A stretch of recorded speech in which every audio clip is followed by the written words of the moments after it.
Hi friends, welcome back to my channel Manga Venkat vlogs.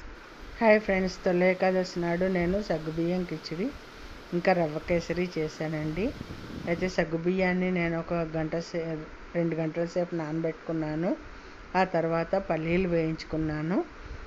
తర్వాత excess water ఉంటే వడపోసేసుకుని ఆ సగ్గుబియ్యంలో మనం వేయించుకున్న పల్లీలని పొడి చేసేసి కలిపేసుకోవాలి. ఆ తర్వాత మూకుడు పెట్టుకొని ఒక 2 చెంచాల నూనె వేసుకుని మినపప్పు, జీలకర్ర, ఎండుమిర్చి, పచ్చిమిర్చి, కరివేపాకు వేసేసి మనం పెట్టి కలుపుకున్న పల్లీల పొడి కలుపుకున్న సగ్గుబియ్యాన్ని కూడా వేసేసి చక్కగా మూత పెట్టి ఒక 5 నిమిషాలు మగ్గనివ్వాలి. చాలా తొందరగా అయిపోతుందండి.